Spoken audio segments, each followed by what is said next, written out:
Ok, on va commencer. Let's go. Donc l'idée au fond d'aujourd'hui, mais bon, on peut faire des variantes, mais je pensais peut-être ramener quelques éléments des conférences de Rudy et de Pascal, et puis alors passer à la discussion du travail de Bégou, peut-être à partir de ma note de lecture, ça donne déjà une structure pour la discussion. Voilà. Alors, je commence sans plus tarder. Donc, l'idée de ce cycle de conférences, c'est quand même, dans la suite des années dernières, et qui est repris dans le bouquin qui est là, qui est à la vente, hein, si vous voulez, avec 3 € de réduction par rapport au prix du commerce. Quand même, c'est une affaire à ne pas louper. Voilà. Et donc, dans la suite de toutes ces élaborations qu'on a menées pendant toutes ces années, c'était maintenant de se centrer, cette fois-ci, davantage sur cette idée de l'indéterminé, l'indifférencié, l'informe, qui serait au fondement de toutes les transformations qui amènent à la construction d'un psychisme. Et que l'idée de tout ça, au bout du compte, c'est quand même de pouvoir peut-être repenser certains paradigmes de la psychanalyse pour la rendre mieux armée, on pourrait dire, pour affronter les évolutions de nos sociétés. Et je pense à toutes ces questions qui touchent à l'identité de genre, au numérique, au virtuel,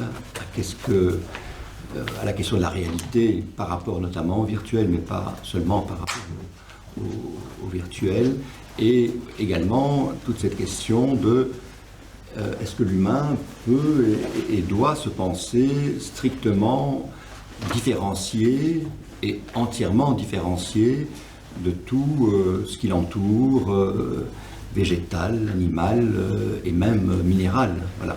Ou bien est-ce qu'il y a à penser quand même des continuités, et alors qui ouvrent un champ pour la psychanalyse au niveau des questions écosystémiques. Donc c'est un peu mégalomaniaque, hein, dit comme ça, je me rends bien compte que c'est... mais voilà, on peut s'amuser quand même. L'idée, c'est quand même ça. Alors,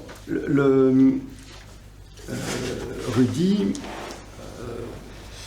démarre sa conférence d'autrefois, donc il démarre en parlant des différents champs qu'il est nécessaire, à son avis, de considérer, donc cette variété des champs, pour rendre compte de la variété aussi des fonctionnements psychiques.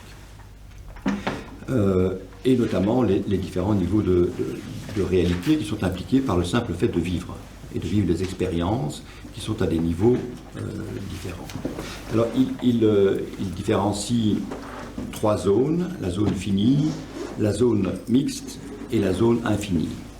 Alors, il dira, mais plus loin dans sa conférence, qu'en fait, si Freud, lui, a différencié conscient, inconscient, puis préconscient entre les deux, Bion a proposé de ne plus parler comme ça, mais de remplacer ça par le concept de fini, infini, et donc la zone mixte qui va entre les deux. Donc cette idée d'infini, c'est un infini, c'est quand même l'infini de Bion. C'est pas l'infini des physiciens. Alors, il y a probablement des recoupements. Enfin, je crois que c'est important, parce que je me suis demandé pourquoi il parlait d'infini plutôt que d'informe ou d'indéterminé, comme le fait Roussillon, lui, ou informe comme fait Winnicott. Mais bon, la notion d'infini, c'est clairement une notion bionienne.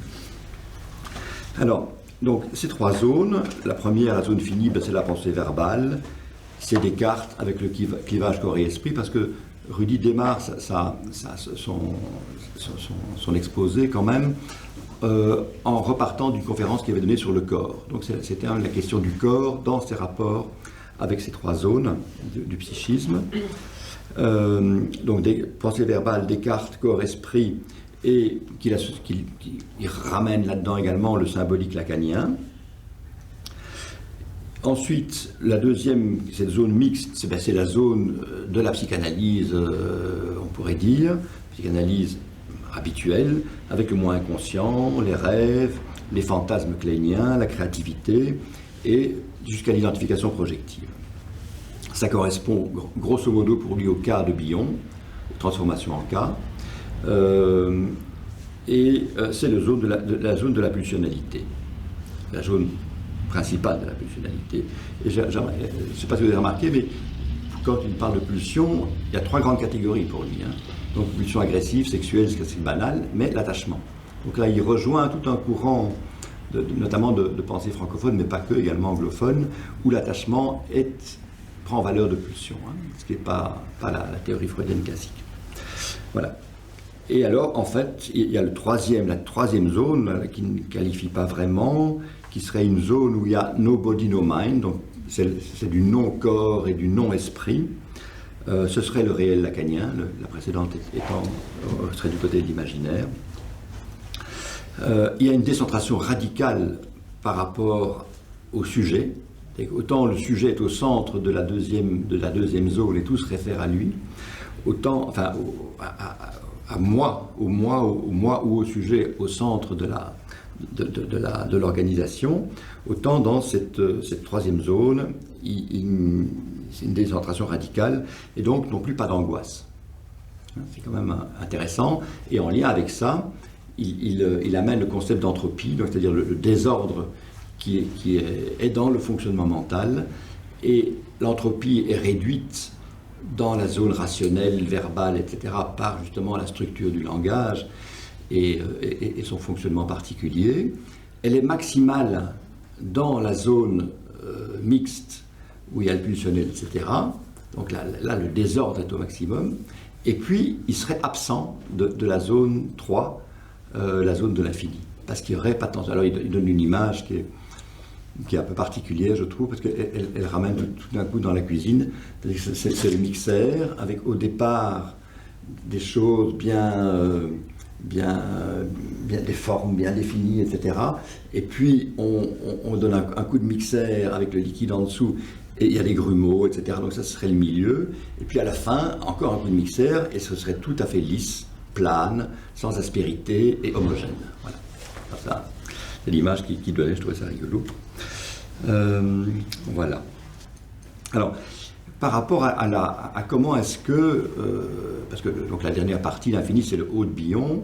Et donc, le haut de Bion, il dit à un moment donné, comme il paraphrase Eckhart, un mystique de je ne sais plus quel siècle, pour dire, si on parle de Dieu, c'est que ce n'est pas Dieu. Voilà. Donc, si on parle de l'infini, c'est que ce n'est pas l'infini. Et donc, il insistait sur l'idée que parler de l'infini à partir d'une position qui est une position, par exemple, rationnelle, ou même d'une position de la zone mixte, on risque simplement d'en parler, mais de ne jamais vraiment aborder qu'est-ce qu'il en est vraiment. Et donc, pour lui, l'idée, c'est essayer d'avoir ce mouvement, de tendre vers l'infini pour pouvoir peut-être sentir quelque chose qui peut être transmis. Mais qu'il faut d'abord perdre la stabilité, il faut d'abord sortir pour pouvoir peut-être aller vers, et de là, en dire quelque chose. Alors, ça reste... Bon, après, il reprend le truc fameux de Bion, là, sur sans mémoire et sans désir. Mais, bon, ça reste encore, la plupart du temps, il dit c'est un peu de moutarde qu'on met sur le pain, quoi. Mais alors, ça n'a pas beaucoup d'intérêt, parce que... Voilà. Donc, il a à chaque fois une petite métaphore culinaire, c'est assez rigolo. Et il dit aussi que dans les séances, lui, de moins en moins, il parle, de plus en plus, il essaye, et je crois que c'est là qu'on va arriver à l'ambiance. Parce que, je ne sais pas si vous avez remarqué, mais la manière dont nos orateurs parlent crée une ambiance particulière. L'ambiance vermouth et pas l'ambiance notée.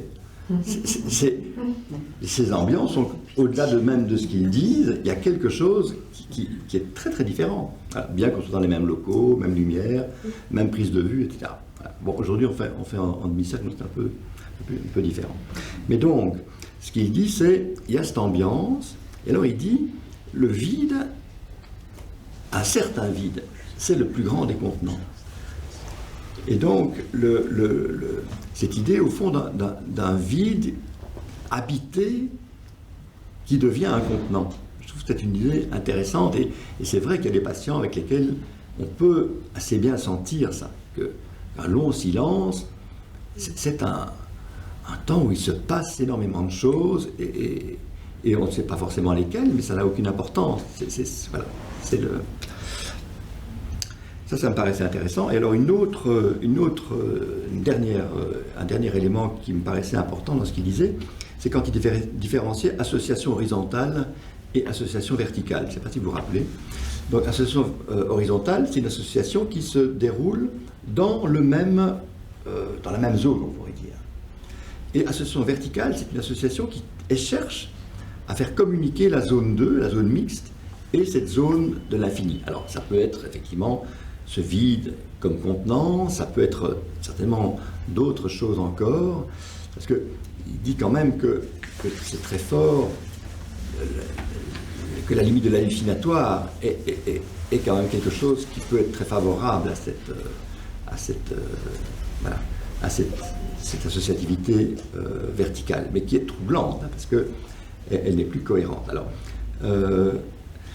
quand on lit Bion, je trouve que déjà en cas, dite connaissance, c'est déjà très très complexe, parce que les transformations en hallucinose, bon, mais ça il les met du côté de la pathologie, mais il y a les transformations avec des déformations, et où on ne retrouve plus les formes, même les formes, on ne parle pas, même pas des mots, hein, mais les mouvements, donc voilà. Donc je trouve qu'on est déjà là très très loin, mais alors, bon, et puis après il y a encore... Voilà.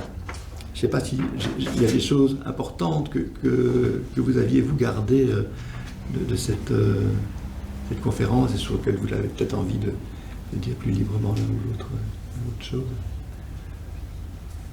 Pour revenir après, de toute façon.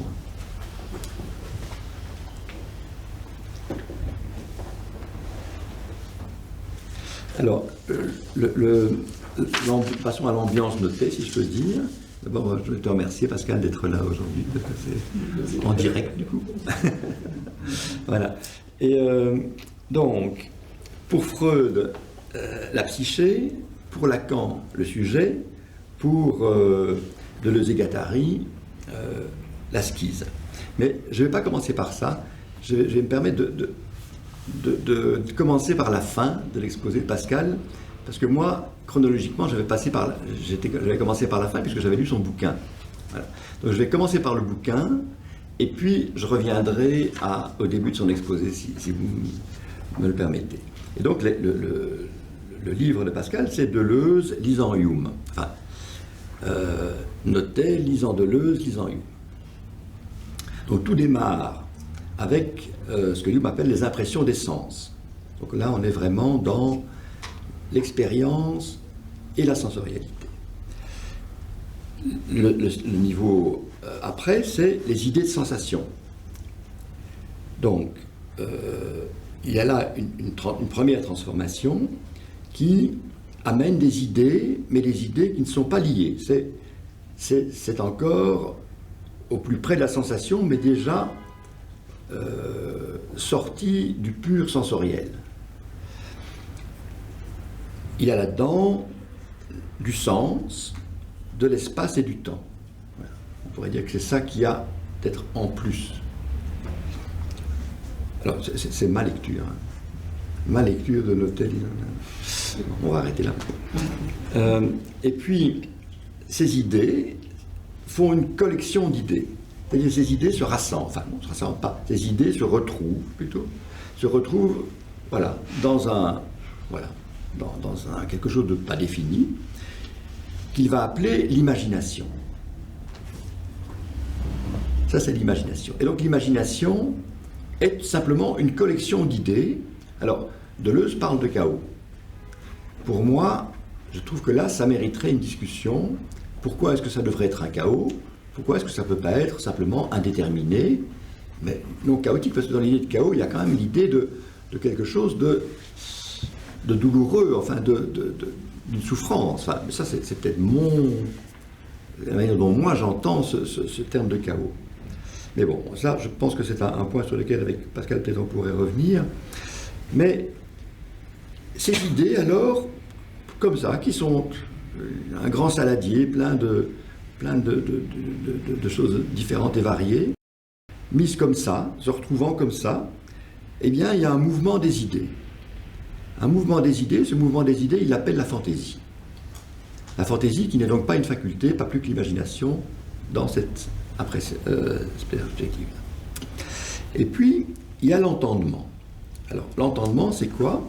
Bon, il a repris quand même l'idée des catégories, de deux grandes catégories, les passions d'une part et le social d'autre part.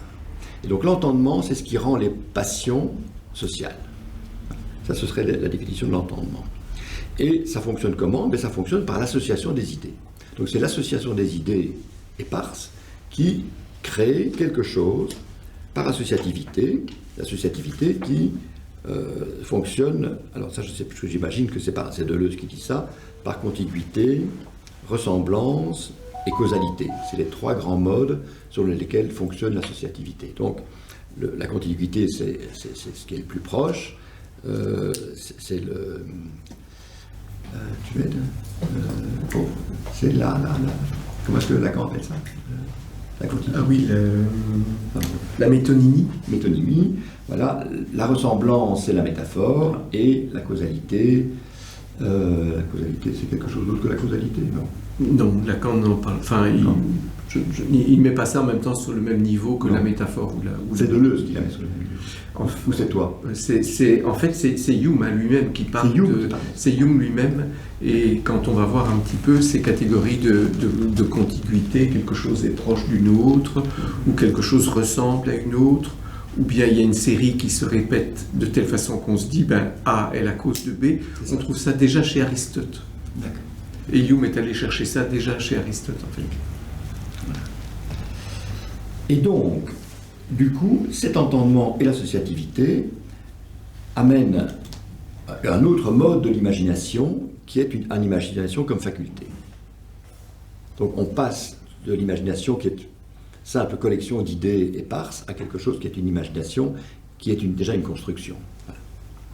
Et une construction de systèmes, et ces systèmes des idées, alors, fondent les croyances et les convictions.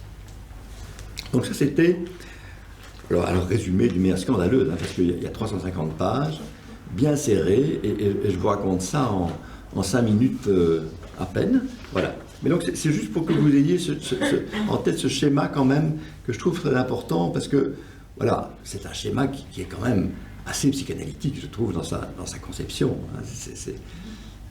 Je trouve ça assez extraordinaire de retrouver ça première moitié du combien? Du 18e. Voilà. Donc, je reprends Freud, la psyché, Lacan, le sujet, Deleuze et Guattari, la schise. Mais la schise, donc c'est une division qui précède le sujet, okay. Mais il y a deux formes de schise, avec violence, sans violence. La schise avec violence, c'est de l'ordre de la séparation, de la coupure. Et puis la schise sans violence, c'est une répartition. Et ça, je trouve ça vraiment intéressant. Parce que ça veut dire que on peut avoir des différenciations, on peut dire ça comme ça, mais selon deux modes très différents. Celui qui sépare et donc qui procède d'une incompatibilité, ou celle qui répartit, où il y a quand même plutôt des différences avec ce qui les unit aussi. C'est-à-dire que je pense, enfin ça c'est mon idée à moi, c'est que dans la schise sans violence, ça inclut le transitionnel winnicottien. Je pense qu'il y a en même temps que ce mode de la répartition suppose qu'il reste quelque chose qui n'est pas séparé. Enfin, voilà. Ça c'est mon interprétation. Et donc, cette manière de voir, Pascal la réfère quand même à l'œuvre de Spinoza. Et la citation, je ne sais pas si c'est la tienne ou c'est Spinoza lui-même, c'est « une seule substance qui s'effectue selon plusieurs modes dans les registres de l'étendue et de la pensée ». Donc la schise, ça c'est le premier grand thème que Pascal ramène de ses expéditions chez Deleuze et Guattari. La synthèse disjonctive, qui est le deuxième concept qui nous amène, c'est-à-dire une synthèse qui en même temps produit de la disjonction.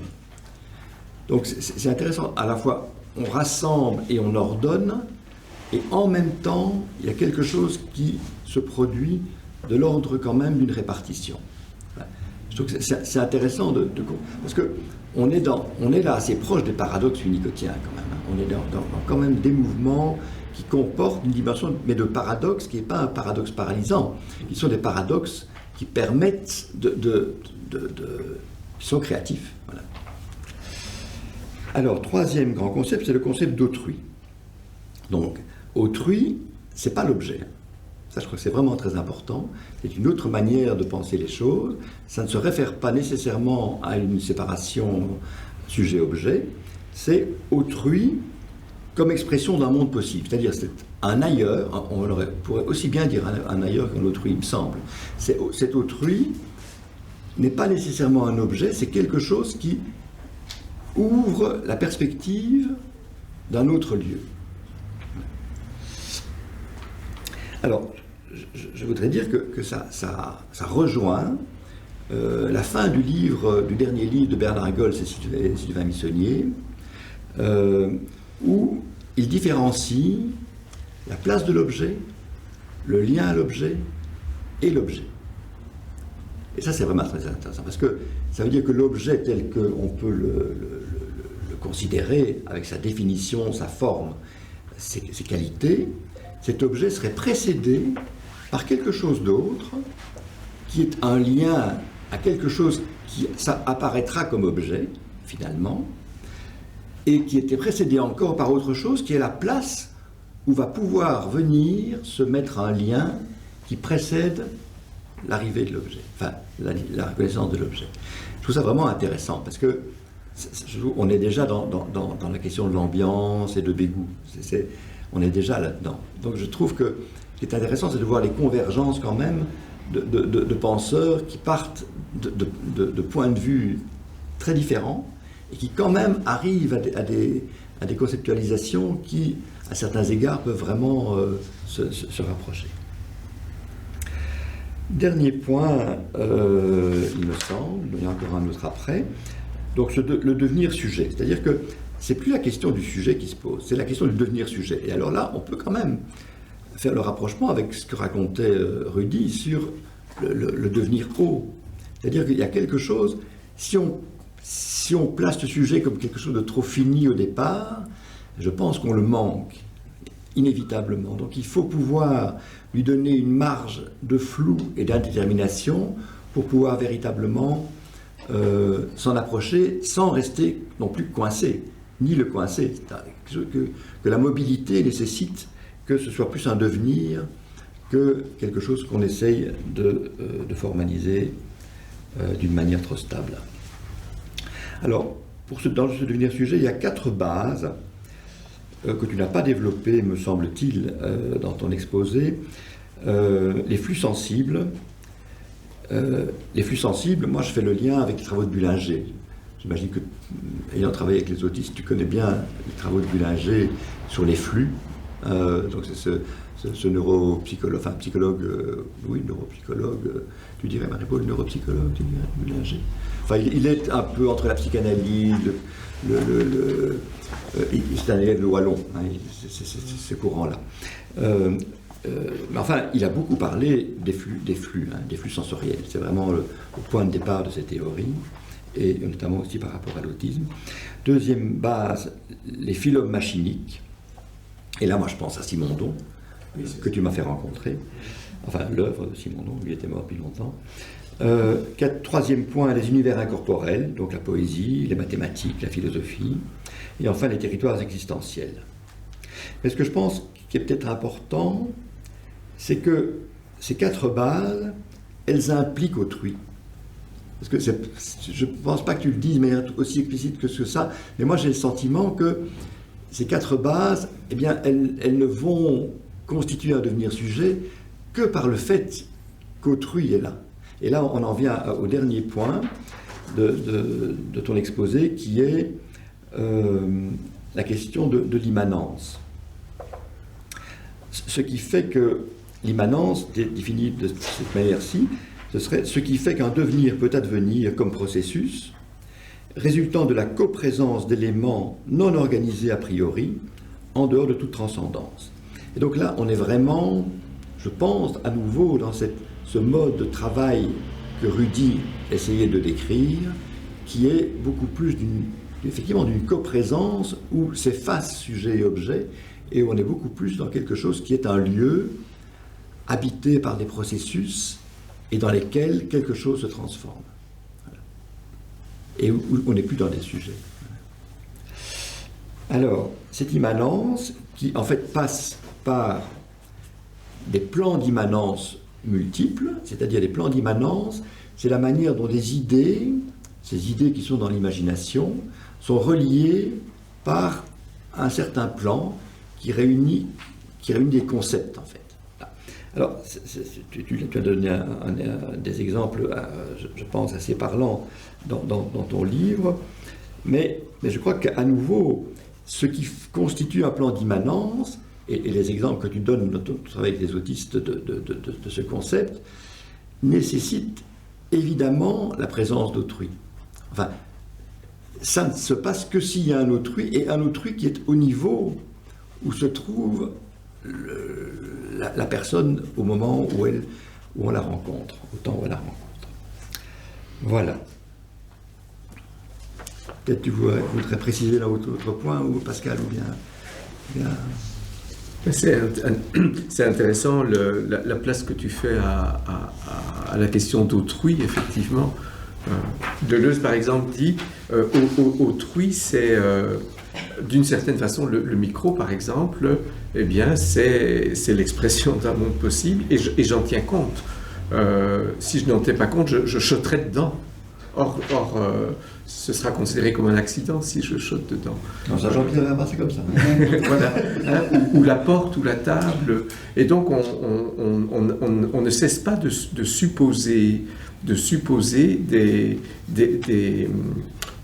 présences d'autrui, en fait, qui peuvent parfois être des choses. Et c'est en fonction de cette supposition qu'on fait qu'on se comporte. Et il dit quelque part, dans le champ perceptif est orientable depuis autrui. Et si nous ne supposions pas autrui, même comme autistes d'ailleurs, on viendrait tout le temps buter contre les choses. Et on voit d'ailleurs dans la clinique que parfois des gens butent parce qu'ils n'ont pas positionné le chambranle de porte en position d'autrui, et donc ils viennent taper dedans. Et alors c'est intéressant de voir quoi est autrui pour qui.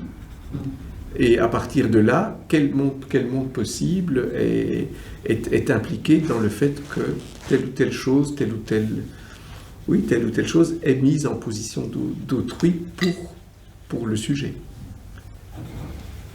Et donc l'assistance que tu fais sur ce concept d'autrui est effectivement vraiment, c'est un très très important. Mais c'est intéressant que tu précises que ça peut être, que ce n'est pas nécessairement un humain. Ça peut être quelque chose qui évoque bien sûr l'humain, parce que ces micros, il y a quand même de l'humain derrière et dedans, mais ce n'est quand même pas une personne. C'est intéressant par rapport au numérique, ça aussi. Oui. Au quoi ? Au numérique. Le jeu vidéo.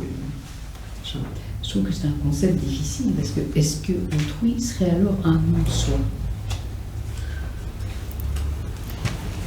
Ou ça n'a rien à voir ?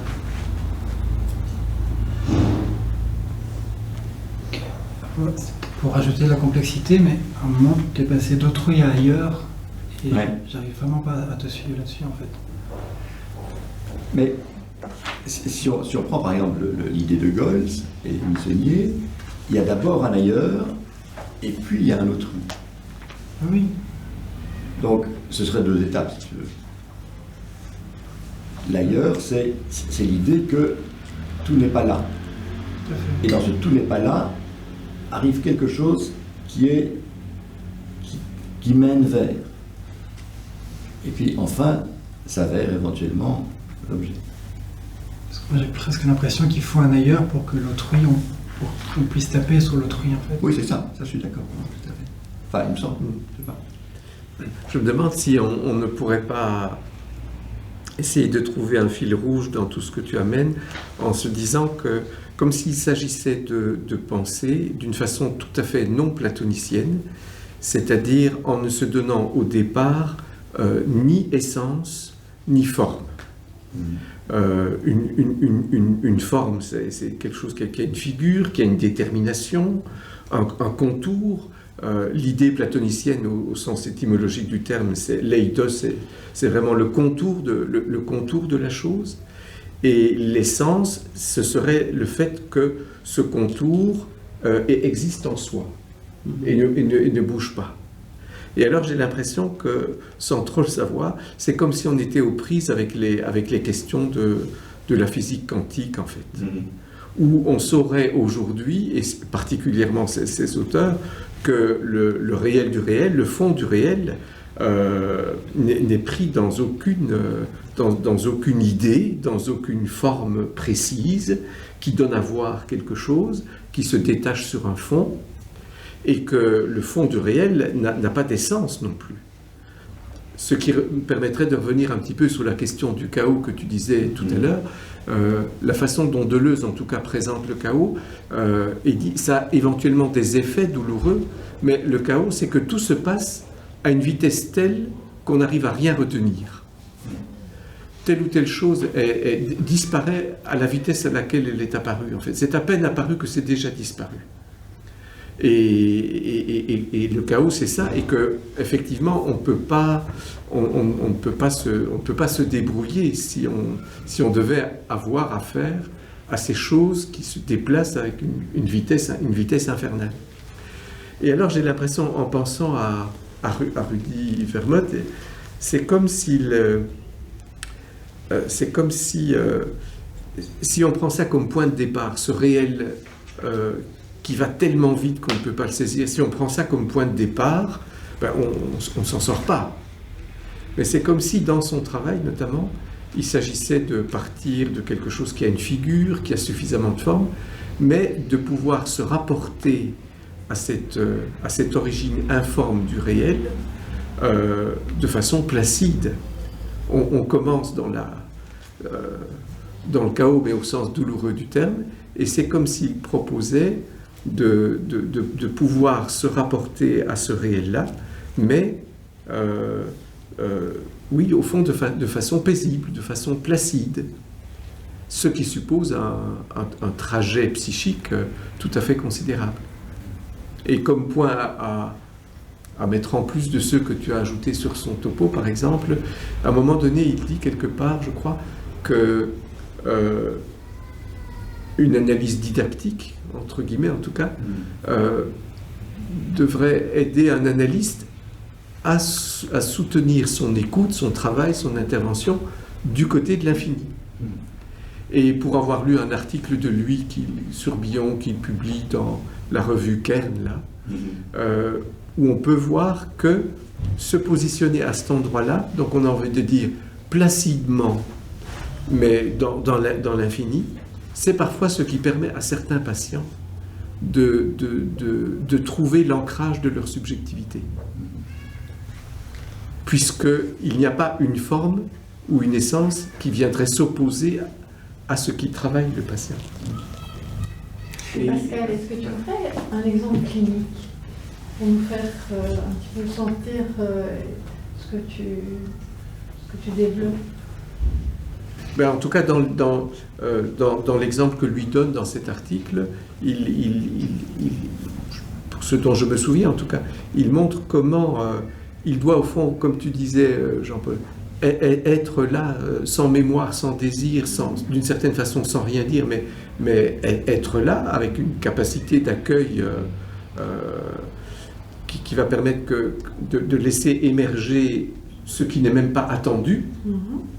Et il évoque une situation avec une patiente qui en vient alors à avoir des images de fleurs comme ça, très, très, très organiques, et qu'elle parvient un petit peu à verbaliser.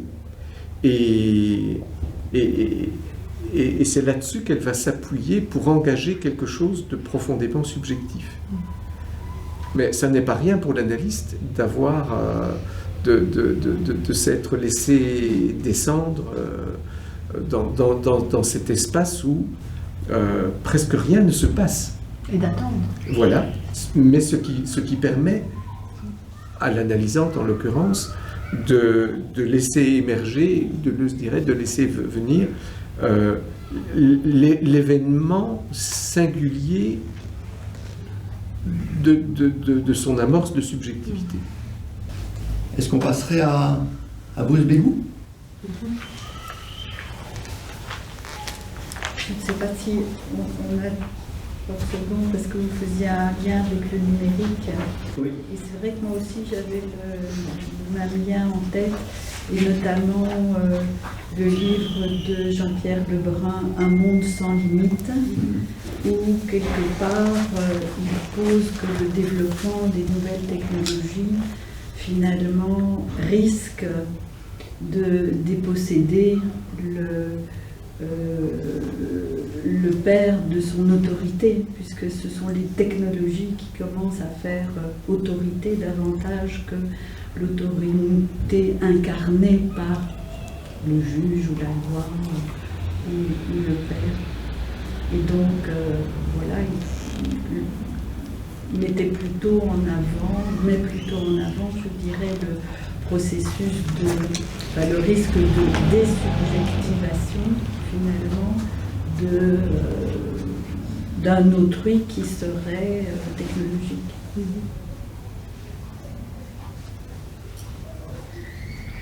Enfin voilà, c'est en tout cas ce qui me venait à l'esprit. Une question. C'est vrai, hein. Quand on pense aux algorithmes, c'est vrai qu'il y a... ça devient une sorte de structure, enfin, de machines qui ont l'air de penser. Bien sûr, il y a des gens qui les construisent derrière, mais maintenant, quand même, avec l'histoire, par exemple, de Facebook, les gens de Facebook ont été dépassés par les algorithmes qu'ils ont créés. Hein. Ça a créé des choses qu'ils n'attendaient pas et qui qui n'étaient plus maîtrisables, qui ne sont plus maîtrisables. Au niveau du contrôle, au niveau de tous ces trucs. En même temps, ce qu'on pourrait dire, c'est avec l'opposition transcendance-immanence, pour faire vite, c'est que dans le propos de Jean-Pierre Lebrun, c'est comme s'il en appelait ou qu'il regrettait qu'il n'y a plus, dans cette espèce de mouvement brownien du numérique, qu'il n'y a plus une figure du père un peu transcendante, la loi comme ça, qui permettrait qu'il y ait de l'ordre. Alors que dans l'exemple que tu as donné, dans les deux exemples cliniques que tu as donnés, tu ne te positionnes pas comme père qui serait transcendant par rapport à ce qui se passe, mais que dans l'immanence même de la lecture de la bande dessinée et éventuellement du numérique qui occupe l'esprit du jeune, ta présence comme autrui, qui permet que lui soit autrui pour toi, a des effets. Mais à même l'immanence. Et cette différence-là me paraît intéressante. Si je peux quand même me permettre, c'est que Jean-Pierre Lebrun propose un autre type d'autorité, plus dans le cadre d'une sorte de processus collectif. Donc ce ne serait plus le père en tant que tel, mais c'est un processus citoyen, démocratique, collectif qui ferait autorité. Et donc alors à ce moment-là, on reste peut-être dans le plan de l'immanence dont vous parlez. Et Jean-Paul dit quand même une seule BD. C'est vrai. Une. Quand même. Quoi? Mais ça cadre. Mais dans le cas que tu présentes, là, les cas que tu présentes, ces autrui en présence, ils ont quand même été, dans leur forme, amenés par le patient. C'est l'opportunité de se déployer parce qu'ils amènent ou ce qu'ils ne veulent pas amener, mais c'est quand même eux. Toi, tu es là, Et c'est vrai, tu crées quand même aussi les conditions d'être là. Mais là-dedans, les autrui se révèlent guidés par le patient. Ce qui est intéressant. On passe à l'ambiance.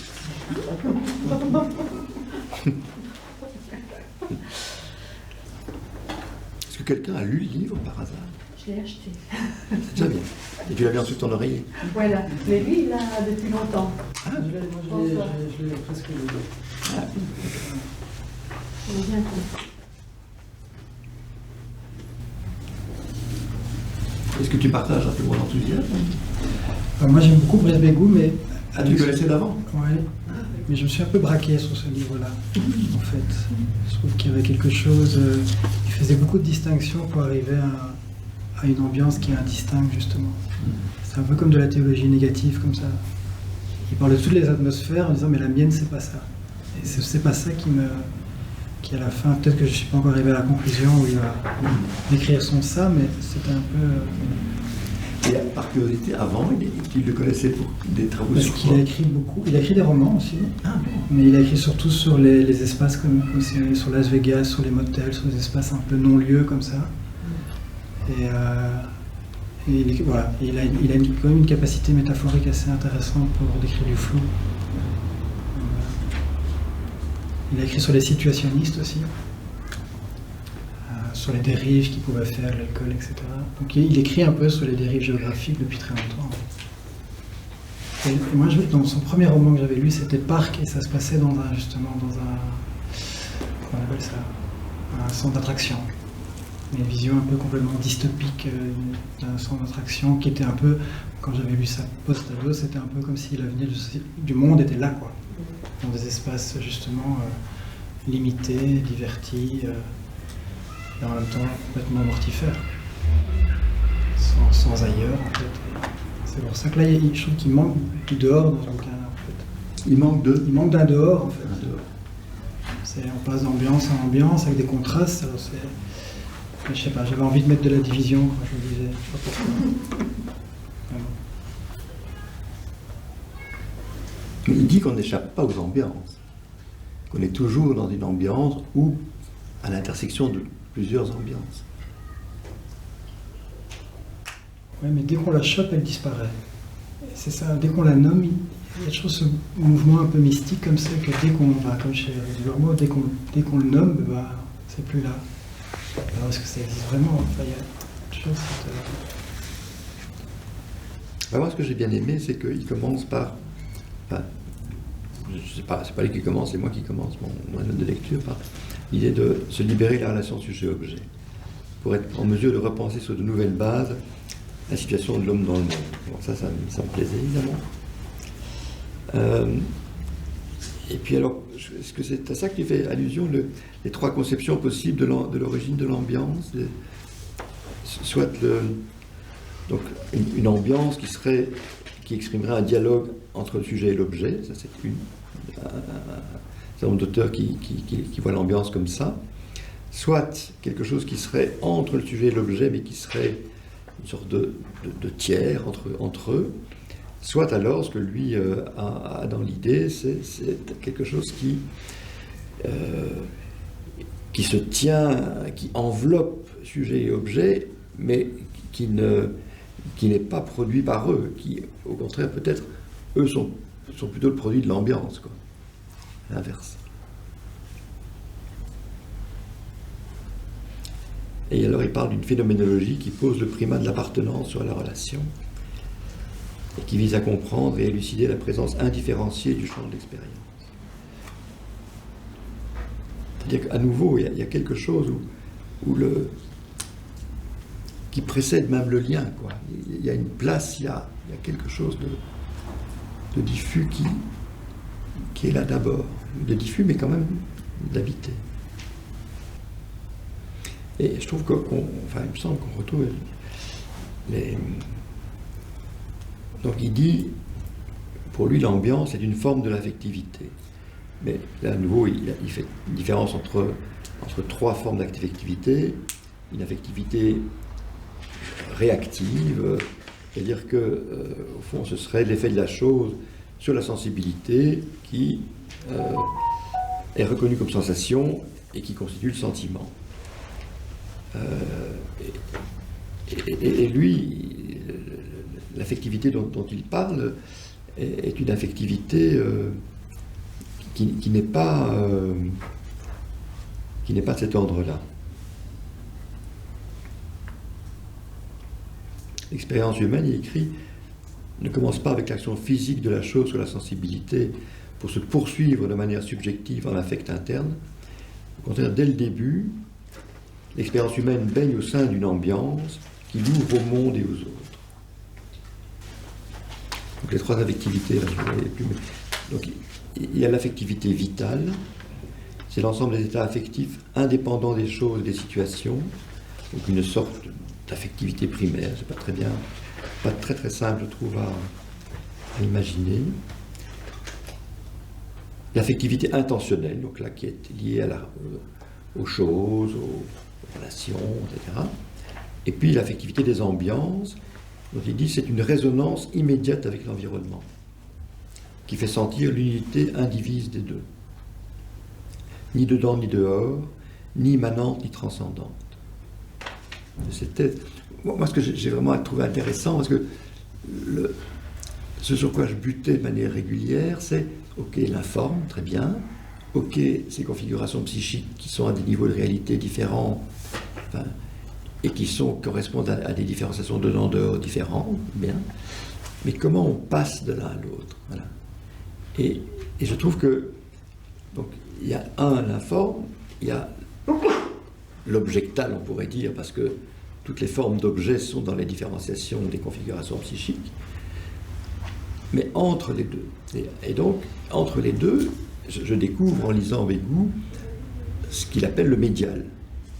C'est-à-dire, on n'est pas dans l'objectal, on n'est plus dans l'informe vraiment non plus, on est dans quelque chose qui est déjà presque une chose, sauf que ça n'est pas une chose, que c'est flou. Alors il dit l'air, l'eau, le son, la lumière, la chaleur, l'odeur, voilà. Toutes ces, je ne sais pas dire quoi, c'est matière complexe, comme il dit, et où on voit, enfin je trouve que ça rejoint notamment, par exemple, ce que dit Goll sur la place de l'objet. Enfin, on voit qu'il y a quelque chose qui se met en place, qui est ressenti affectivement, qui peut être caractérisé par des mots, mais qui en même temps reste au-delà de ces mots et indéfini et flou, et en même temps au sein duquel quelque chose vient prendre forme. Et ça me paraît, sur le plan du développement psychique, quelque chose pour moi, de très nouveau. Mais ce que j'ai pas bien compris, enfin, moi j'ai pas lu ni temps, j'ai rien lu. Mais, ouais. Mais ça fait du bien à tous les autres qui n'ont rien lu non plus.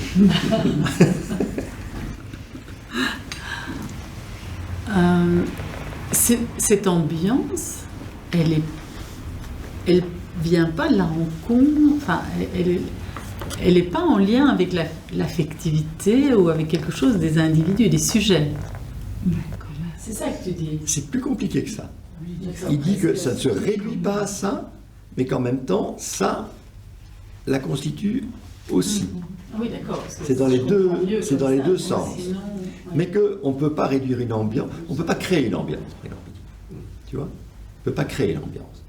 Une ambiance, elle émerge, elle s'installe, certes à partir de une musique, la chaleur, la température, enfin, la lumière, tout ce qu'on veut, les gens qui sont là ou pas là, enfin, voilà. Mais que c'est quelque chose qui prend en masse. Mais quand même, tu dis on ne peut pas la créer, mais c'est quand même les personnes qui sont là qui la créent. Enfin, Parce que je pensais à ce que tu disais, Blandine, c'est le patient, c'est l'autrui du patient. Enfin, tu disais tout à l'heure, c'est l'autrui du patient qui crée en quelque sorte l'ambiance, puisque... qui émerge. Dans les exemples de Jean-Paul, oui. Moi je comprenais ça comme c'était une création réciproque et co-création. Oui. Et moi je mettrais l'ambiance comme cette espèce de nuage autour de vous deux qui se met chaque fois qu'il y a une page qui tourne et on lui dessine. Mais c'est vrai que c'est pas possible de le créer. Dans ce cas-là, non. Est-ce qu'on ne peut pas toujours constater en après-coup seulement? Parce que c'est fluide, c'est une porte qui claque, l'ambiance n'est plus la même, enfin, c'est fluide, quoi. Je Oui, disais... oui, non, mais... Parce que je me demandais si... Enfin, je ne sais pas s'il faut l'appeler l'autrui, parce que je suis peut-être probablement avec d'autres cadres de référence et plus avec ce que tu évoquais, toi, Marie-Paul, quand même, ce qui passe d'une personne à l'autre. Mais est-ce que l'autrui, je ne sais pas si j'utilise le bon terme, de l'analyste, par exemple, n'est pas différent? Je sais pas comment expliquer, mais n'est pas touché à un endroit différent, enfin, on ne se révèle pas différemment en fonction de chaque patient, à un niveau différent en fonction de chaque patient. Et donc l'ambiance enfin, à la fois on est même, mais on est différent et on est touché à des endroits différents. Donc l'ambiance est faite de ces espaces mouvants, mais parce qu'on est fait d'espaces de niveau, enfin de tous ceux que tu as dit, infini, mixte, etc. Et qu'en fonction de l'autrui qu'on a en face de soi, on va être, l'ambiance va toucher ou va je sais pas, prendre dans la machine, comme tu disais, dans le mixeur, d'autres choses avec d'autres patients, enfin...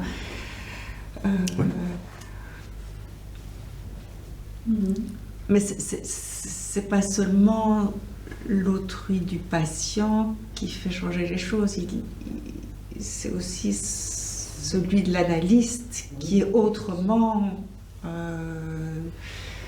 touché avec chaque patient différent, quoi. Mais il y a tout le reste aussi. Et il y a tout le reste, mais qui est impacté différemment par chaque atmosphère différente. C'est ça que tu nous dis. Oui.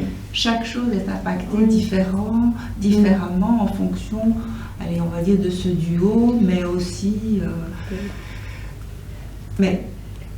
Mais moi, j'étais très sensible à ce que tu disais, Marie-Paul, c'est-à-dire que le duo a quand même un impact, enfin pour moi, un impact très important. Il y a une rencontre.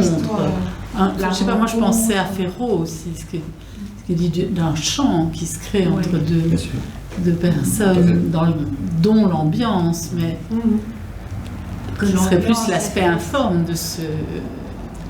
Les associations seraient l'aspect...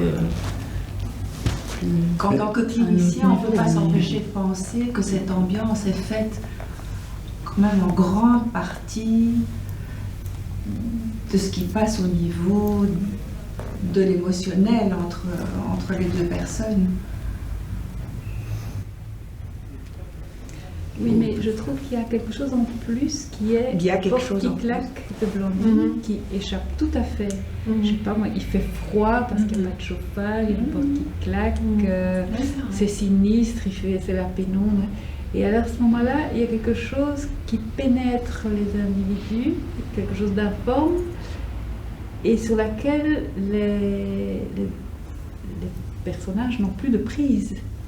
Qui les englobe comme un fond informe Bégoudi océanique et prédualiste. Donc il y a des deux au fond. Il y a les deux, oui. mais on peut être. Moi, je trouve que chaque duo peut être plus ou moins impacté par cet informe en fonction du duo. Justement, Non, je sais pas. Et je trouve ce bouquin, c'est là qu'il est vraiment génial, c'est qu'il va parler du relief de contraste dans les ambiances, en fait. Donc c'est vraiment là que l'ambiance va pouvoir être un tant soit peu reconnue, c'est dans le relief.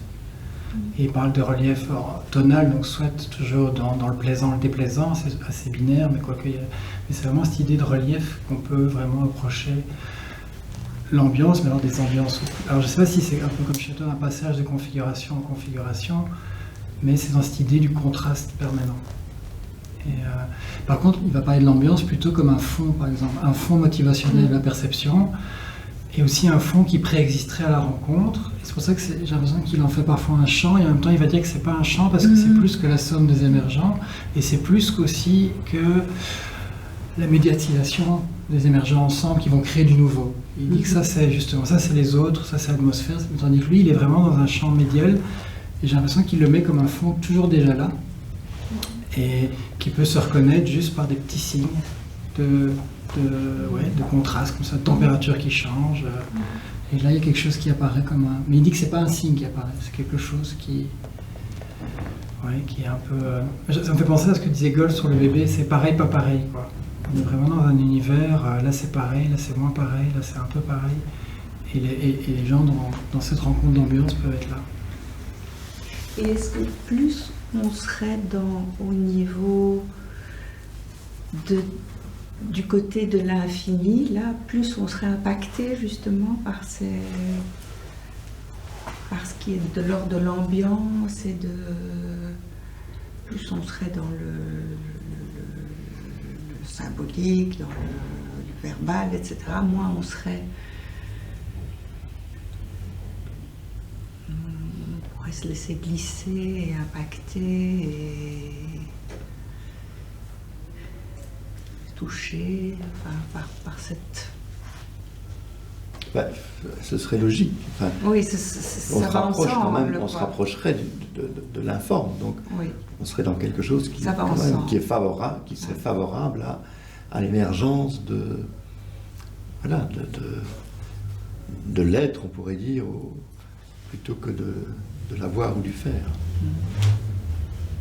Et qui s'éloignerait de la représentation pour être dans quelque chose de beaucoup plus diffus, flou, global. Moi, je n'ai rien lu, donc je peux me tromper, je ne peux que me tromper.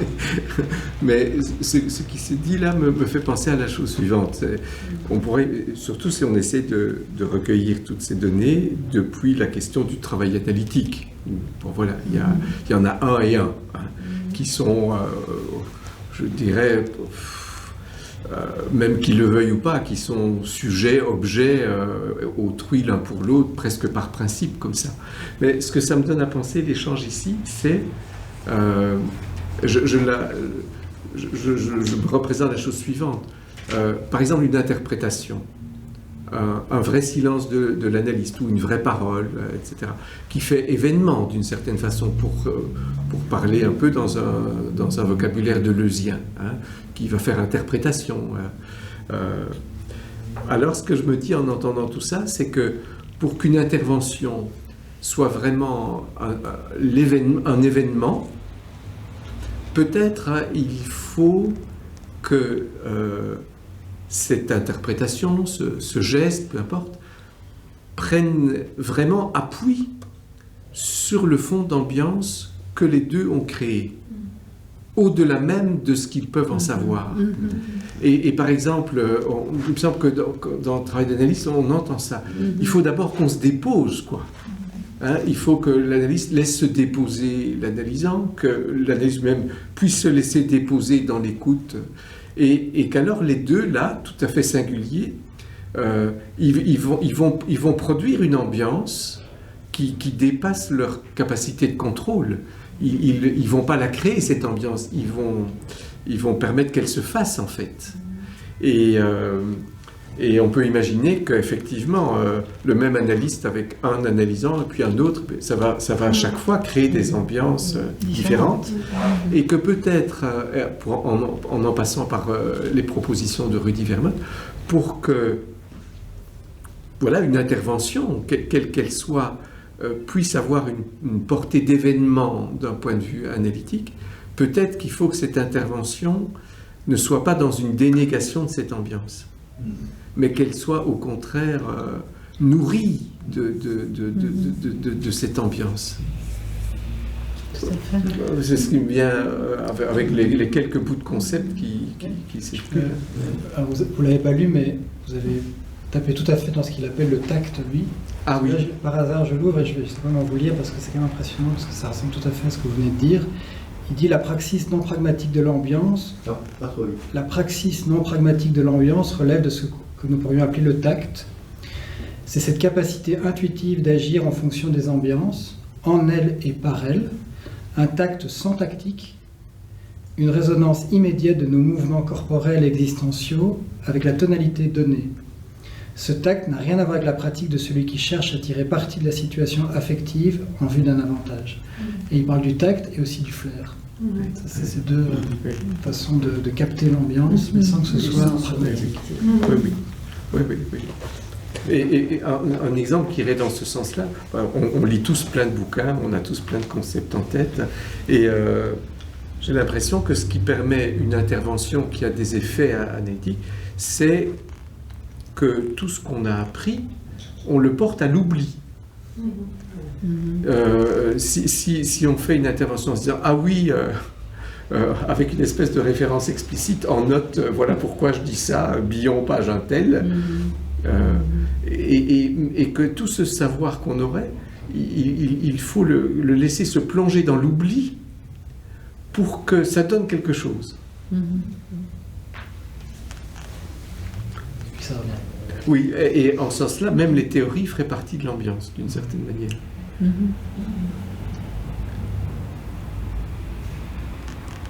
Moi, ça me fait penser à une surprise, je crois que je l'ai vécu 2 fois, des patients qui, tout à coup, après 2 années, donc un long moment, me disent « Tiens, vous avez une nouvelle toile ».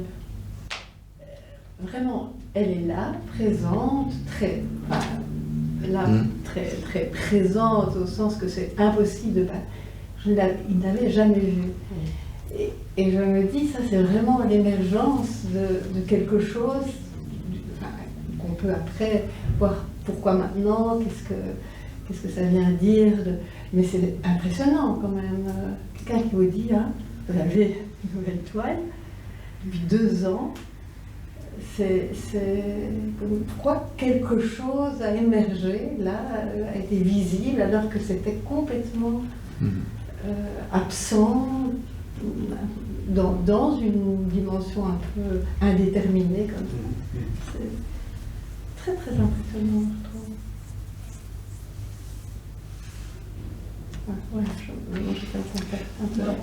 Alors, on pourrait dire que l'ambiance, enfin, on de ce que tu dis, Pascal, mais que l'ambiance serait aussi comme un réservoir, enfin, dans lequel sont plongées les 2 personnes, mais c'est aussi de ce réservoir que des images, des interventions, des choses comme ça peuvent émerger et qui sont alors vraiment en prise avec quelque chose qui serait peut-être alors du côté du haut, enfin, je sais pas, de Rudy ou... Oui. Que l'ambiance serait du côté du haut aussi. Oui. Tantôt, je me disais, tiens, l'ambiance, pourquoi ce mot-là? Et je me disais quel serait un synonyme. Et puis vous deux, vous avez utilisé le mot atmosphère. Et je me suis demandé quelle serait la différence entre atmosphère et l'ambiance. C'est le même mouvement de pensée. Hein. L'atmosphère, c'est Merleau-Ponty. Et il en parle d'ailleurs dans le bouquin. Mais voilà, je ne pense pas qu'il les différencie vraiment. Et beaucoup d'auteurs, notamment c'est beaucoup des auteurs allemands c'est atmosphère, et ils ne parlent pas tellement, les Allemands, d'ambiance, c'est plutôt atmosphère. Mais je pense que c'est vraiment, ça désigne la même chose. C'est plutôt du latin quand même. Pardon. Donc peut-être que c'est normal que les Allemands n'utilisent pas ça. Ouais. C'est marrant parce que moi j'ai l'impression qu'il passe son temps à le différencier, tout son bouquin. Entre quoi et quoi? Entre les philosophies de l'atmosphère et sa proposition sur l'ambiance, parce que Ah bon? en fait il met l'atmosphère plutôt du côté du mélange. Et pour qu'il y ait un mélange, c'est-à-dire qu'il y a encore ce qu'il appelle du jectif, c'est-à-dire du sujet et un autre sujet. Et lui se place sur le médial, enfin pas le médial, sur le mersif même. Le médial, c'est encore quelque chose, il y a encore trop de soupçons de division quelque part. Et donc il cherche comme ça ce fond mersif, comme il dit. Mais je trouve qu'il y arrive justement en se différenciant. Parce que par exemple, sur Merleau-Ponty, il va dire là il y a du chiasme. Donc s'il y a du chiasme, c'est qu'il y a un mélange. Et donc s'il y a un mélange, c'est qu'il y a des éléments disparates, etc. Et tout son bouquin est vraiment comme ça, je trouve, très intéressant.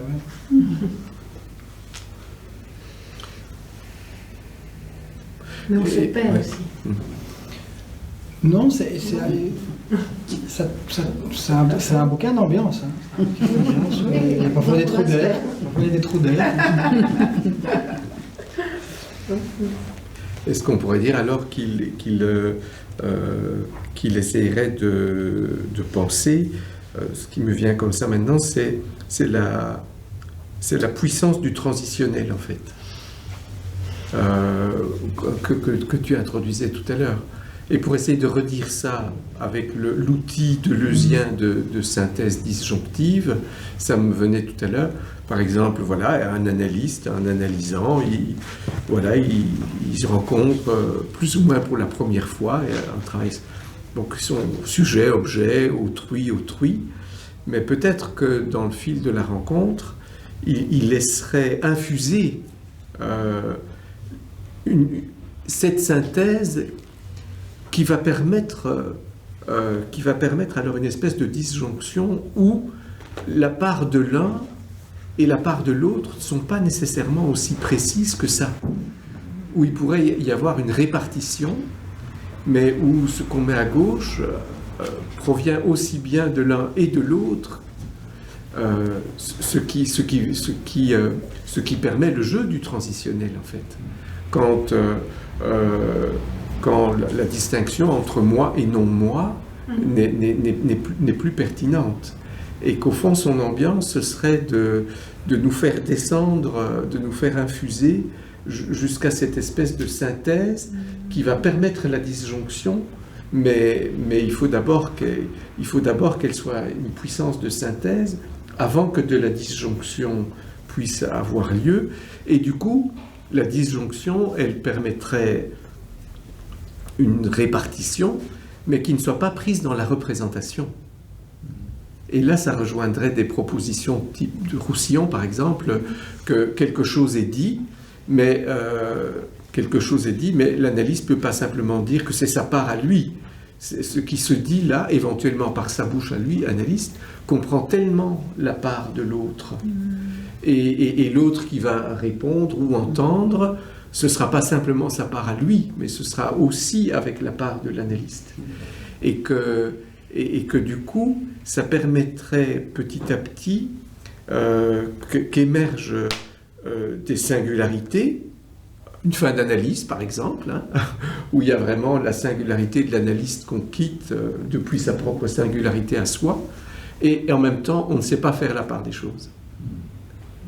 L'analysant est tellement singulier qu'il part avec une part de l'analyste, comme l'analyste reste avec une part de l'analysant, mais que ce serait en même temps des singularités, mais bien au-delà de la représentation, bien au-delà de la carte d'identité.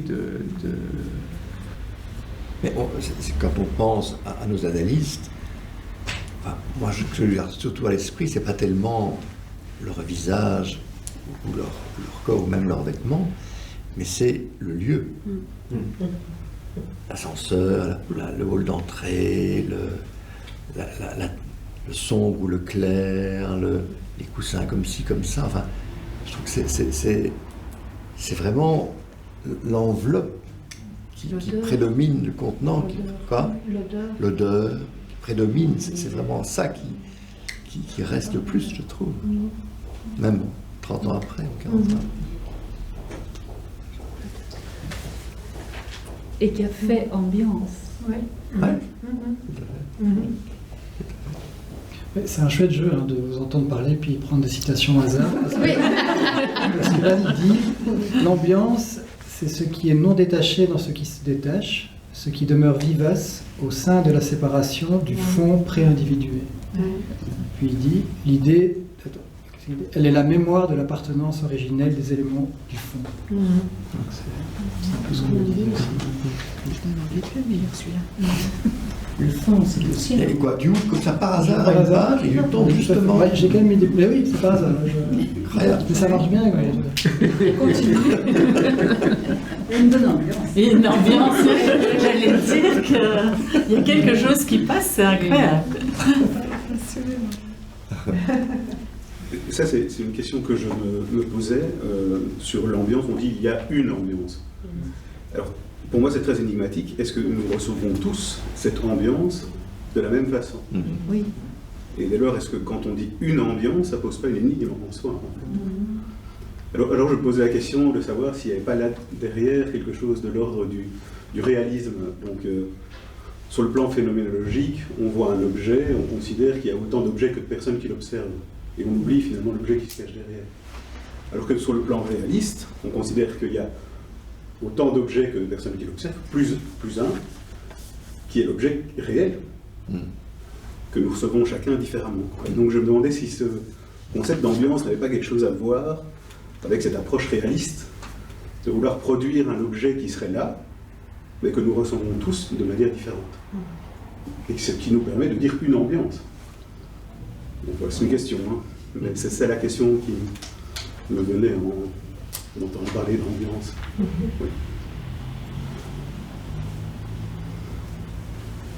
Il ne dit pas que l'ambiance est partagée. Hein. Il ne dit pas ça. Il ne dit pas le contraire non plus. Il ne dit pas ça dans le bouquin. Il dit qu'il y a une ambiance. Voilà. Mais il ne dit pas pour qui. Il y a quand même un moment qui est un peu clinique où il parle presque d'une psychopathologie possible des ambiances avec des gens justement qui ne l'apercevraient pas. Oui, ça oui. Où on n'est pas loin de la mélancolie, où on n'est pas loin justement d'être indisponible à ça, comme un peu forclos.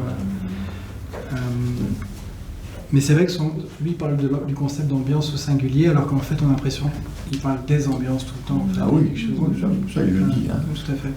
Mais c'est vrai qu'il ne dit pas cette ambiance-ci, est-ce qu'il y en a, je ne sais pas combien il y en a, 20, ou est-ce qu'il y en a une non, a priori il y en a 20. Simplement, quand même, elles sont oui, ou alors il y en a 20 plus une. Oui, mais ça, je ne pense pas qu'il puisse imaginer ça. Il n'est pas réaliste. Maintenant, il fait une phénoménologie, justement, une ambiance. Ouais. Mais en même temps, il écrit contre ce fameux plus un. C'est un peu ce qui paraît. Il écrit ça parce qu'il y a un champ, et puis c'est la coémergence de tout le monde dans le champ qui fait un plus un, ou bien exponentiel avec tous les gens qui sont là. Et lui, il a l'impression qu'il veut se mettre soit presque avant ça, ou à côté de ça, je ne sais pas très bien. Je ne sais pas très bien. Donc quel flou il erre. Alors, il qualifie les ambiances comme le registre de la tonalité. Ça, je trouve ça intéressant aussi, parce que le ton c'est à la fois la couleur et c'est le son. Donc on est déjà dans... Et alors, la tonalité, elle vient aussi dans la voix. Et donc, on peut imaginer, un peu comme tu le disais Pascal, que tout ce qui se passe dans une ambiance imprègne aussi la relation, l'affect individuel, enfin, que c'est vraiment quelque chose qui communique. C'est pas, il n'y a pas un fauteuil et puis quelqu'un qui s'assied dedans, c'est quelque chose qui bouge, qui imprègne et s'exprime, qui se retire. Enfin, je vois ça comme quelque chose de très, très mobile et qui transcende de cette manière les formes et les objets. Mais tu parles d'un rythme aussi. Quoi? D'un rythme. Oui. La notion de rythme, je pense que c'est important. Excuse-moi, Maria. Non, mais avec ce que vous disiez tous les deux, je me dis à la fois l'ambiance, à la fois, oui, un ressenti, et en même temps, ça le transcende. Hein, c'est ça qui est difficile parce que enfin, non. pas une phrase.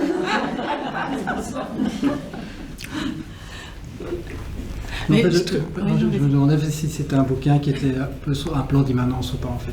Quand tu as dit, enfin, vous avez dit transcende, je me suis demandé ça. Je ne sais pas. Mais là, ce que je dirais, c'est, pour en repasser un peu par Deleuze, quand il parle de plan d'immanence, ce qui l'intéresse lui, en fait, Deleuze, c'est ce qui va faire événement. Et j'aurais tendance à faire l'hypothèse, alors, que les événements deleuziens supposent l'ambiance dont il est question dans le livre, mais que ce n'est pas l'objet ce n'est pas la question de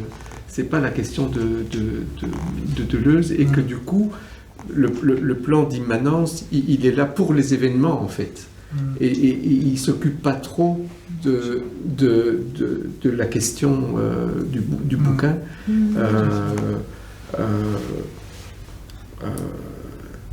Mais les deux questions sont fondamentales, en fait. Les deux questions sont fondamentales. On pourrait réfléchir aux effets de l'ambiance, parce que vous signaliez l'idée que peut-être dans certains moments, il y a des ambiances où le sujet perçoit sa propre absence. Et peut-être qu'il y a des ambiances qui ont l'effet inverse, de faire sentir au sujet ses propres contours, enfin je ne sais pas, d'être en lien, dans une qualité de lien.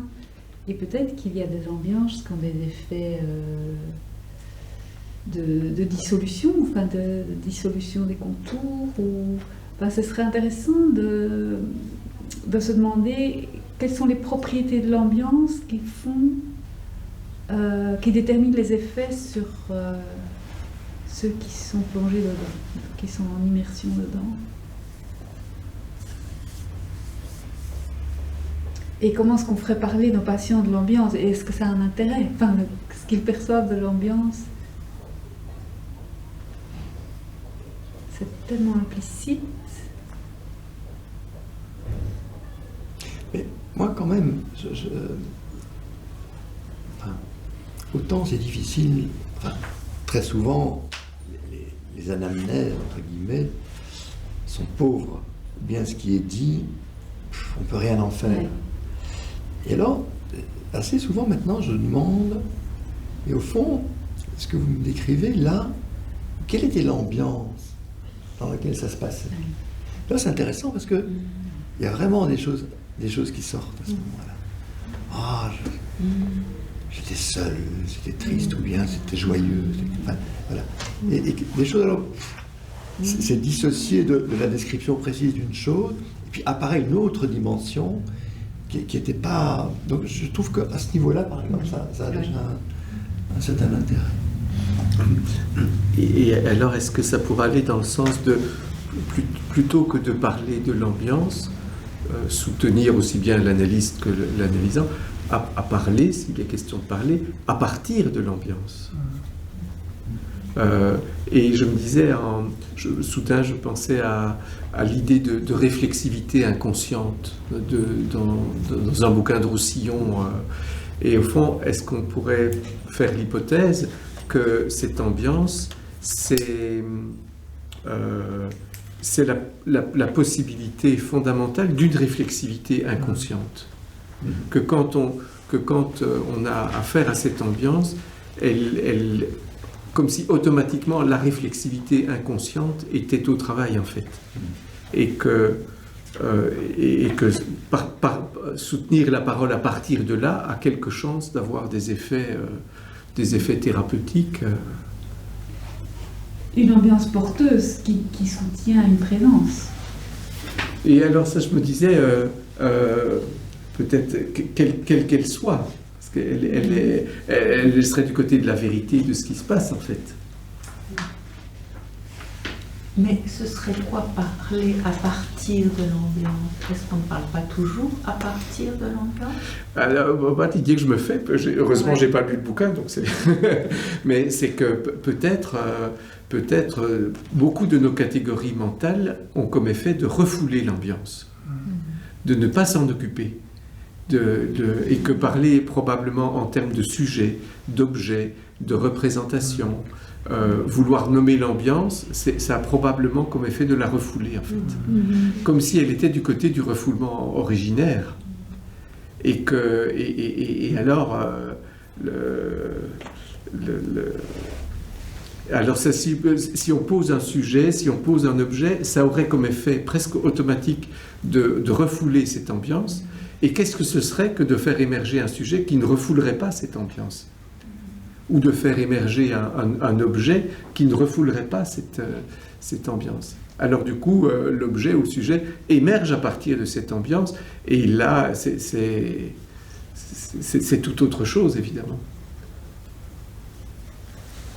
Ça me fait penser, ça vaut ce que ça vaut, mais dans les cultures zen, par exemple, un peintre s'apprête à peindre une fleur, par exemple. Et ils se mettent en méditation devant cette fleur à peindre. Mais ça peut parfois être longtemps. Et ils disent, jusqu'à ce qu'il n'y ait plus de différence entre la fleur et eux. Et alors, du coup, la fleur qui va être peinte, ce n'est pas comme un objet qu'elle va être peinte. Et c'est presque autant la fleur qui va dire ce qu'il en est du peintre, que le peintre qui va dire ce qu'il en est de la fleur. Vous voyez, la fleur se peint. Et donc la fleur se peint, exactement. La fleur se peint. Et quand la fleur se peint, l'ambiance est là, alors. C'est joli. C'est une jolie métaphore aussi d'une intervention. Non, c'est vrai, c'est beau. L'intervention se fait. Oui, c'est ça. Parce que moi, je me disais, au fond, l'ambiance, par définition, on ne peut pas mettre de... en tout cas, l'ambiance présente, c'est presque impossible de mettre des mots. Mais même les ambiances passées, parce que je pensais à des expériences qu'on peut... Enfin, que moi, je fais souvent à travers la musique, surtout, je ne sais pas pourquoi, mais c'est surtout à travers la musique. Mais je trouve que certaines musiques, ou certaines chansons, certaines ramènent comme ça des souvenirs du passé, mais... c'est pas des souvenirs d'événements, c'est des souvenirs d'ambiance, je trouve. Enfin, tu parlais de tonalité, je sais pas. Il y a quelque chose, et même ces ambiances du passé qu'on ne soupçonnait pas être comme ça quand on les vivait, enfin, quand on y était. Mais même ces ambiances passées, c'est difficile de mettre des mots. C'est presque pas possible, c'est comme un vécu. Enfin, je trouve que c'est très particulier, mais peut-être on peut commencer alors à mettre certains mots, en tout cas, mais qui ne vont pas définir ce que c'était cette ambiance. Moi, je n'ai pas bien compris ce que vous disiez par rapport au refoulement de l'ambiance. Qu'est-ce que ce serait, ça? Moi, j'ai pensé à ce moment-là, quand vous avez dit ça, aux patientes boulimiques, qui en fait, elles ne parlent pas d'ambiance, mais il y a quelque chose de ça. Quand elles font leur crise le soir, elles se sentent seules. Et en fait, c'est la résurgence de vécus primaires, d'enfants agonisants sans présence maternelle. Et qu'au fond, ce qu'elles contre à ce moment-là dans un agir, c'est cette perception de cette chute, enfin de cette solitude insupportable. Il y a quelque chose en rapport avec l'ambiance, je pense, qui fait que ça se déclenche à ce moment-là. Bien que ça n'est pas vraiment dit comme ça, mais parfois quand même. Et alors je me suis dit, mais au fond, est-ce que le refoulement de l'ambiance ne serait pas un refoulement de vécu primaire informe, quoi, hein, et que certaines personnes ne veulent pas prendre le risque de laisser remonter ces vécus-là, alors que d'autres pourraient peut-être plus être en contact avec ça sans danger. Moi, ce que je me disais en entendant ça, c'est que, en fait, le sujet qu'on est souvent le sujet conscient, on se refuse à l'ambiance. On résiste à l'ambiance. Parce que on va s'appeler comment? On va y perdre son nom dans l'ambiance, en fait. Et c'est là où il y a le refoulement originaire. C'est ça. Et que quand on est en accointance avec l'ambiance, il n'y a plus de distinction entre l'ambiance et soi, en fait. Et on peut avoir vite peur de ça, en fait. On est vers l'infini, là, vers le... Oui, c'est ça, c'est ça. C'est cette zone-là. Oui. Alors, je ne sais pas si c'est un indice de refoulement, mais souvent quand j'écoute des patients, parfois je peux me dire soit j'ai froid, soit il a froid, soit il fait froid. Et je vois très bien qu'il y a parfois des patients où on reste dans le il fait froid tout le temps, et parfois même je peux nommer en il, quoi, comme si la situation était ça. Et puis il y a des patients où c'est moi qui ai froid. Donc il y a quelque chose là peut-être sous l'indice de refoulement, ou même sous cette espèce de renversement aussi du froid qui est donné comme ça dans l'autre. Et Anne Brun dirait en termes de symbolisation primaire, c'est froid. Ça est froid. Sans objet ni sujet. Mais c'était intéressant. Pardon. Ce que tu disais, Isabelle, je trouve par rapport à ces patients boulimiques ou parfois certains passages à l'acte, ça peut être la nuit, d'autres passages à l'acte comme ça qui pourraient être en lien avec une ambiance, peut-être effectivement refoulée jusque-là, qui colle aussi. Qui est réveillée ou par quelque chose d'indicible. Oui, et qu'alors il y aurait comme une espèce de passage à l'acte pour ne pas se laisser prendre là-dedans. Oui, absolument. Et on peut se demander alors si le travail de l'analyste ne serait pas de soutenir que l'analysant, comme lui analyste, ait affaire à cette ambiance, de telle façon qu'elle puisse commencer à être nommée, toute mortifère qu'elle est, sans que cette nomination soit un passage à l'acte, en fait, et une dénégation.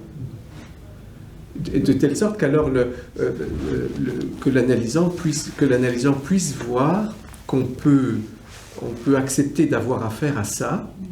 Lui, il en a été traumatisé, mais qu'on peut, dans la répétition du dispositif analytique, on peut avoir affaire à ça et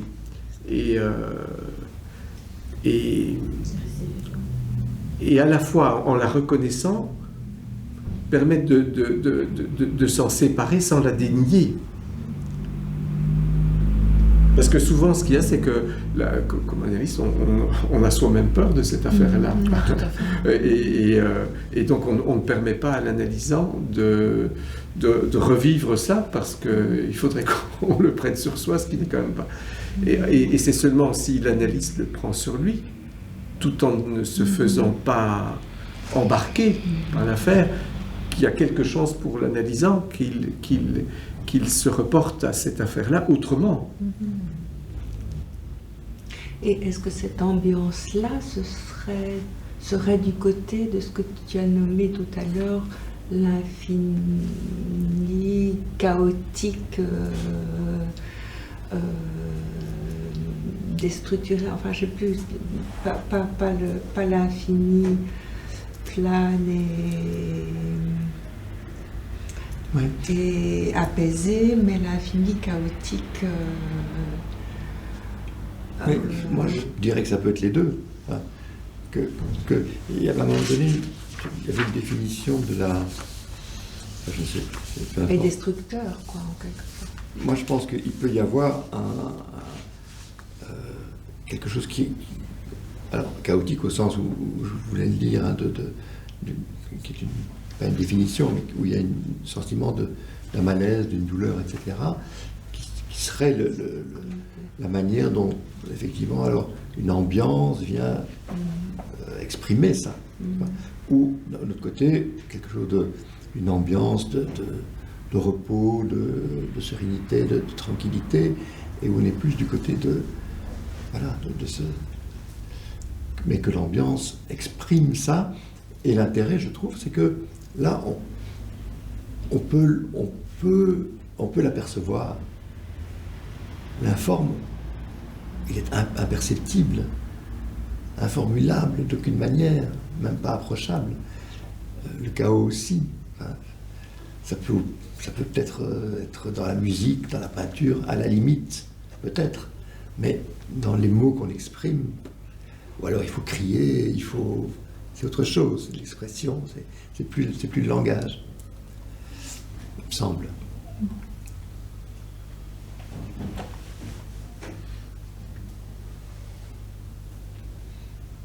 Et moi, cette discussion qu'on a éclaire, en partie en tout cas, un travail que j'avais fait il y a des années, où j'avais voulu essayer de communiquer mon sentiment que le travail qu'on faisait avec des patients individuels était en fait un travail groupal.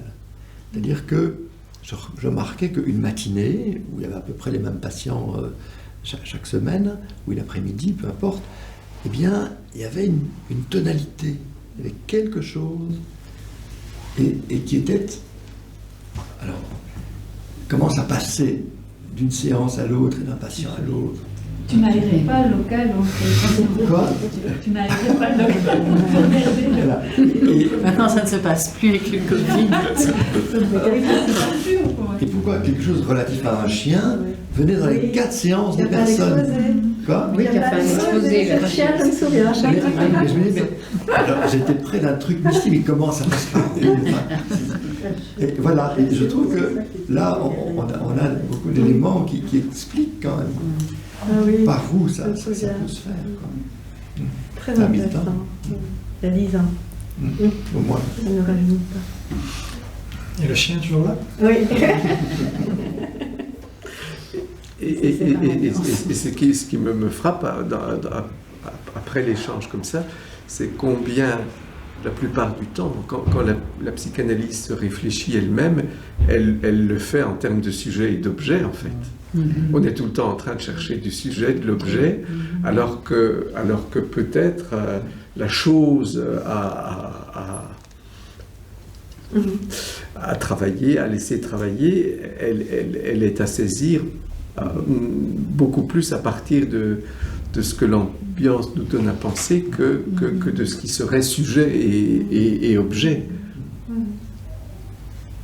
Ils ont leur importance, mais qu'on leur donne trop. Oui, c'est ça. Voilà. C'est pas qu'ils sont pas importants, Oui. mais c'est qu'il faudrait pouvoir relativiser et remettre ça dans quelque chose de beaucoup plus large et où ça circulerait mieux.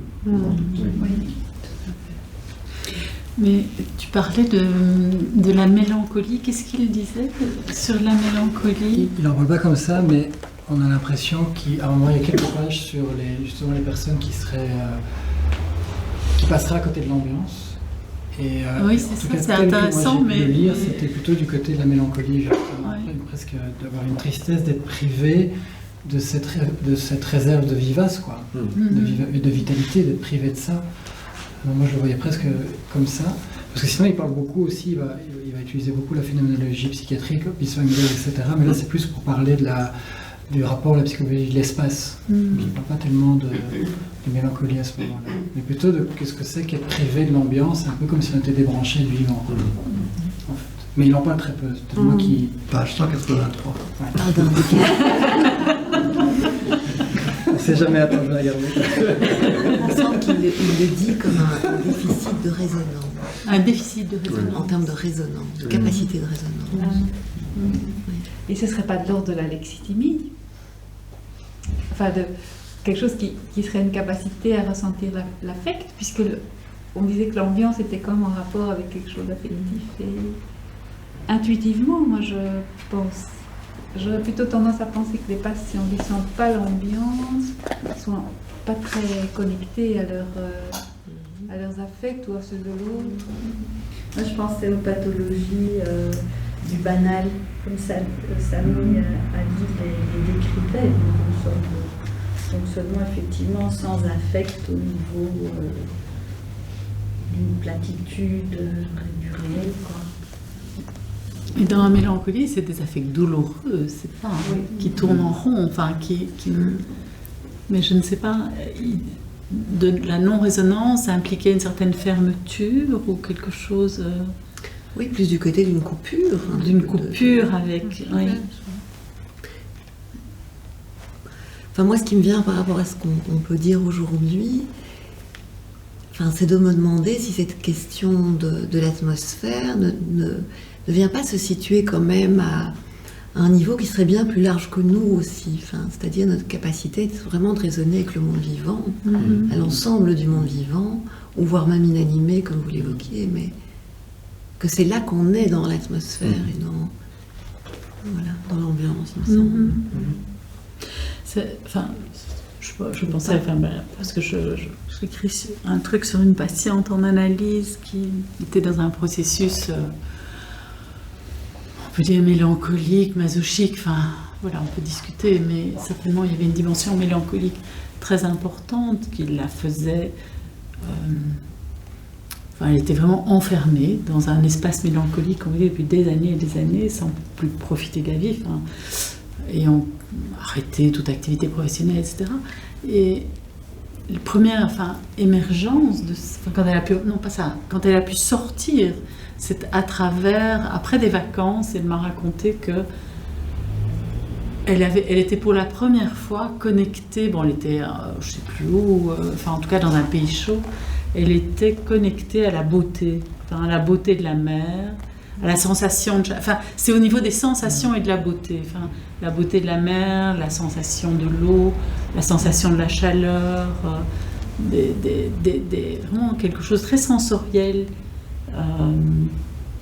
Et c'était les premiers signes d'une sortie de quelque chose qui lui permettait effectivement alors de se reconnecter à une ambiance. Je ne sais pas bien. Enfin voilà, c'est pour ça que j'y pensais. On va s'arrêter pour ce soir. Remercions beaucoup de. Merci. C'était bien en cercle comme ça. Ouais. Ça change l'ambiance. Il y a un petit drink qui est prévu.